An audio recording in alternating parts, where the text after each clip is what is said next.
సమ్మక్క సారక్క పూర్తి కథ.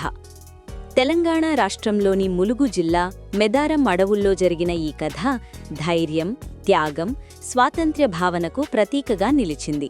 సమ్మక్క సారక్కలు గిరిజనుల ఆరాధ్య దేవతలు మాత్రమే కాదు, అణచివేతకు ఎదిరించిన మహావీర మహిళలు.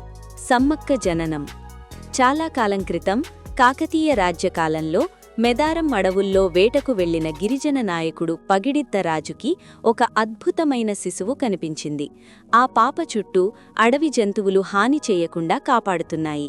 ఆమె సాధారణ శిశువు కాదని భావించిన రాజు ఆమెను ఇంటికి తీసుకెళ్లి పెంచాడు.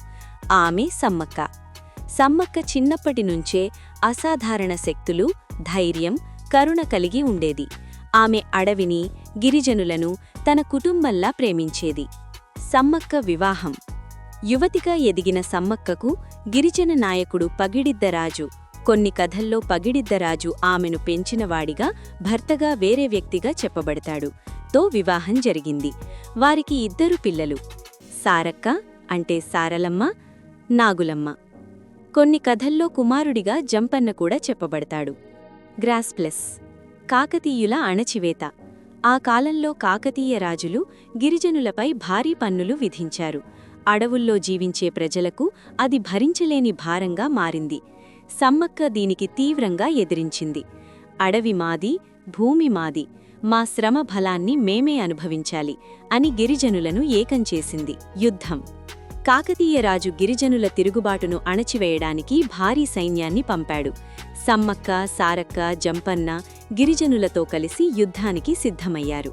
అది ఆయుధాల యుద్ధం కాదు, ఆత్మగౌరవ యుద్ధం. యుద్ధంలో జంపన్న వీరోచితంగా పోరాడుతూ మరణించాడు. అతని పేరుమీదే జంపన్నవాగు. సారక్క కూడా శత్రువులతో పోరాడుతూ వీరమరణం పొందింది. సమ్మక్క మాత్రం రక్తస్రావంతో అడవిలోకి వెళ్లిపోయి తిరిగి కనిపించలేదు. గిరిజనులు ఆమె దేవతగా మారిపోయిందని విశ్వసించారు. దేవతలుగా ఆరాధన. సమ్మక్క సారక్కలు తమ ప్రాణాలను గిరిజనుల కోసం త్యాగం చేసినందువల్ల ప్రజలు వారిని దేవతలుగా పూజించడం ప్రారంభించారు. వారి విగ్రహాలుండవు, బంగారు కుంకుమ భరణెలు, గద్దెలు, వెదురుకర్రలు రూపంలో పూజిస్తారు.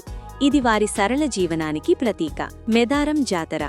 ప్రతి 2 ఏళ్లకోసారి జరిగే మెదారం సమ్మక్క సారక్క జాతర ఆసియాలోనే అతిపెద్ద గిరిజన జాతరగా ప్రసిద్ధి.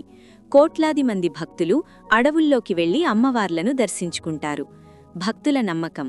సమ్మక్క సారక్కలు అడిగిన వారి కోర్కెలు తీరుస్తారు, అన్యాయానికి గురైన వారికి న్యాయం కలిగిస్తారు, గిరిజనుల గౌరవాన్ని కాపాడుతారు.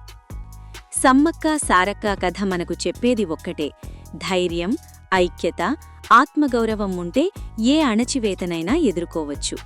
వారు దేవతలు కావడానికి కారణం అద్భుతాలు కాదు, త్యాగం, ప్రజల కోసం జీవించడం, న్యాయం కోసం పోరాటం.